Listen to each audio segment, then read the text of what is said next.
Hello everyone, warm welcome to all of you. सभी का स्वागत है। बायोमोलिक्यूल्स के इस वीडियो में हम Watson Crick model for DNA को स्टडी करेंगे। So the heading is Watson Crick model. देखिए, वॉटसन क्रिक ने डीएनए के सेकेंडरी स्ट्रक्चर को डिस्क्राइब किया था।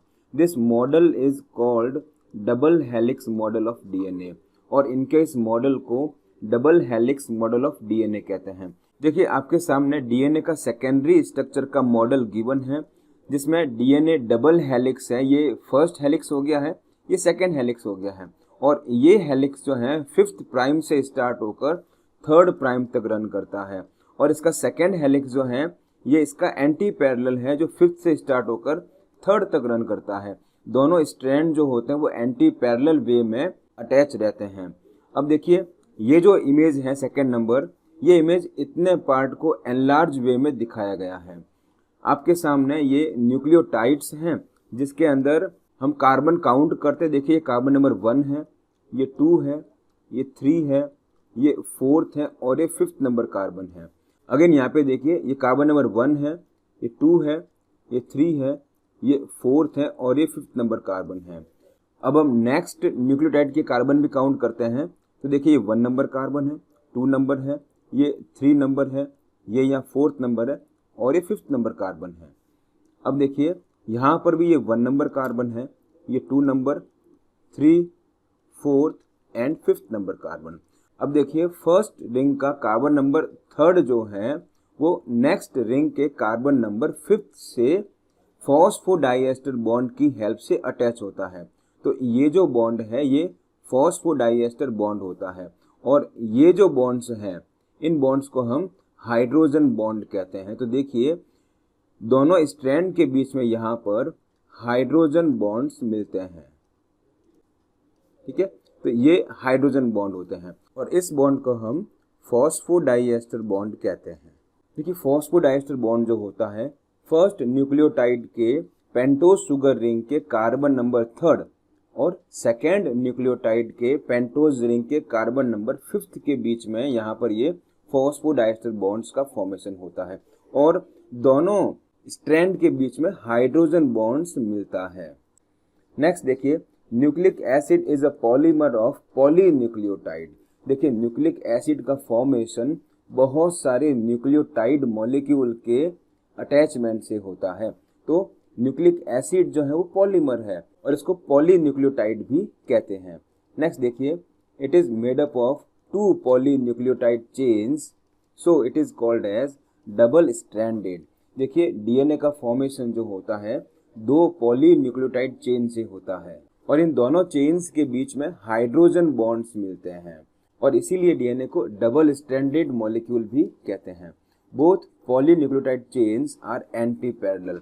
देखिए, हमने डायग्राम में देखा था कि एक चेन जो है वो 3rd प्राइम से स्टार्ट हो रही है और 5th प्राइम तक रन करती है, और सेकेंड चेन जो है वो 5th to 3rd रन करती है। तो दोनों चेन जो है वो एंटी पैरेलल होती है। नेक्स्ट देखिए, it means both polynucleotide chains run in the opposite direction. दोनों चेन्स जो हैं वो ऑपोजिट डायरेक्शन में रन करती है। 3rd और 5th जो होते हैं पेंटोज शुगर रिंग के कार्बन के नंबर होते हैं।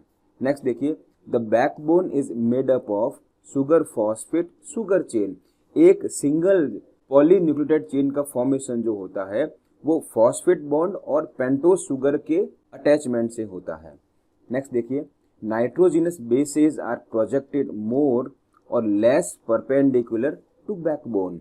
बेसेस जो होते हैं वो मेन शुगर चेन के लगभग परपेंडिकुलर होते हैं, बट वो अंदर की तरफ होते हैं, इनसाइड होते हैं। नेक्स्ट देखिए, in a double stranded DNA adenine pairs with thymine with double hydrogen bond. देखिए, जब दोनों स्ट्रैंड आपस में पेयरिंग करते हैं तो यहाँ पर ए जो होता है वो देखिएगा हमेशा टी के साथ में डबल हाइड्रोजन बॉन्ड फॉर्मेशन करता है। ग्वानोसिन जो होता है pairs with cytosine with triple hydrogen bond. G जो होता है वो सी के साथ में ट्रिपल हाइड्रोजन बॉन्ड की हेल्प से अटैच होता है। Each strand is like helical staircase. जैसे गोल घूमती हुई सीढ़ियां होती है, तो इस तरह का स्पाइरल हेलिकल स्टेयरकेस के फॉर्मेट में डीएनए मिलता है। और इनके अंदर जो इनका टर्न्स होता है वो 36 डिग्री एंगल का होता है। डीएनए का डायमीटर जो होता है वो 20 एंगस्ट्रॉम का होता है। हर एक टर्न के अंदर 10 बेस पेयर्स मिलते हैं। ध्यान रखिएगा, डीएनए के हर एक टर्न के अंदर 10 बेस पेयर मिलते हैं। इट मीन्स दोनों स्ट्रैंड को मिला करके टोटल 20 बेसेस मिलते हैं। It is called a pitch and the length of one pitch is 34 angstrom और 3.4 नैनोमीटर। देखिए, एक सिंगल टर्न को हम एक सिंगल पिच भी कहते हैं, और एक सिंगल पिच के अंदर 20 बेसेस या 10 पेयर में बेसेस मिलते हैं, और इनका एक टर्न जो होता है वो 34 एंगस्ट्रॉम या 3.4 नैनोमीटर का होता है। देखिए, इसको अगर आप डायग्राम से समझते हैं तो ये एक सिंगल पिच या सिंगल टर्न हो गया है, जिसके अंदर ये इनका एक डबल हेलिकल डीएनए है। ठीक है, और ये स्ट्रैंड जो देखिए ये 3rd प्राइम से स्टार्ट होकर के और ये 5th प्राइम तक रन करता है। अगेन देखिए, ये स्ट्रैंड 3rd प्राइम से रन होकर के और ये 5th प्राइम तक रन करता है, इसलिए इसको हम एंटी पैरेलल कहते हैं। अब देखिए, यहाँ से लेकर के और यहाँ तक को हम वन पिच कहते हैं। ठीक है, यहाँ से लेकर के यहाँ तक का पूरा लेंथ जो होता है इसको हम वन पिच कहते हैं। तो ये एक वन पिच हो गया है, या इसको हम वन टर्न भी कहते हैं। ठीक है, और वन पिच और वन टर्न के अंदर 10 बेस पेयर्स होते हैं। देखिए, अगर मैं यहाँ पर बेस पेयर लिखूं तो ये मैं A T C G G, again देखिए T C A C G. ठीक है, ए के सामने देखिए टी आएगा, ठीक है, टी के सामने ए आएगा।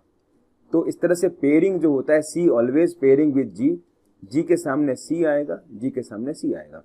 टी है तो सामने ए आ जाएगा, यहाँ पर देखिए जी आएगा, ये टी आएगा, और ये जी आएगा, सी आएगा। ऑलराइट, और अब देखिए हम बात करते हैं इनके बीच में मिलने वाले बॉन्ड्स की।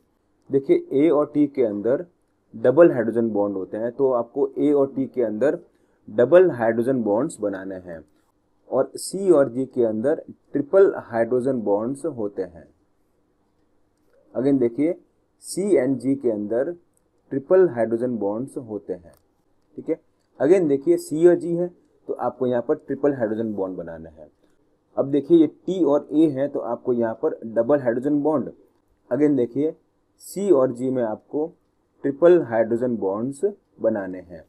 फिर देखिए, ए और टी में आपको डबल हाइड्रोजन बॉन्ड बनाना है, और सी और जी में आपको ट्रिपल हाइड्रोजन बॉन्ड्स बनाने हैं। ठीक है, इस तरह से ये डबल हेलिकल स्ट्रक्चर जो होता है डीएनए का होता है। और यहाँ पर डीएनए का जो डायमीटर होता है, यहाँ से लेके यहाँ तक का डिस्टेंस जो होता है ये 20 एंगस्ट्रॉम का होता है। ठीक है, और यहाँ पर ये जो एंगल होता है इसका 36 डिग्री एंगल से होता है। अब देखिए, वन पिच का जो लेंथ होता है वो 3.4 नैनोमीटर होता है। ठीक है ना। नेक्स्ट देखिए, नंबर ऑफ बेस पेयर्स पर टर्न, बेस पेयर्स पर टर्न। तो देखिए, वो 10 बेस पेयर्स होते हैं। ठीक है, तो पर टर्न के अंदर आपको 10 बेस पेयर्स मिलते हैं। अब देखिए, नंबर ऑफ बेस पेयर पर टर्न जो है वो 10 बेस पेयर होते हैं। फिर नेक्स्ट देखिए, distance in between two consecutive base pair. देखिए, ये एक बेस पेयर है, दूसरा बेस पेयर है, इन दोनों के बीच का डिस्टेंस जो होता है वो कितना रहेगा, और वो ये डिस्टेंस जो है सभी के बीच में कांस्टेंट रहेगा।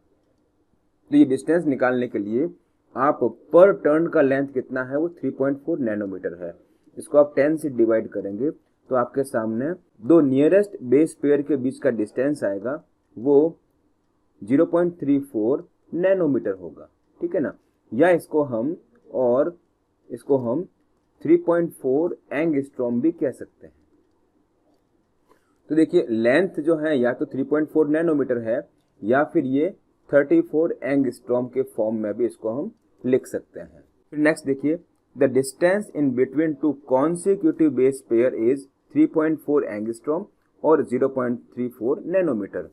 All above features belong to B DNA. देखिए, वॉटसन क्रिक ने ये जो फीचर्स दिए हैं ये बी टाइप के डीएनए के लिए गिवन थे।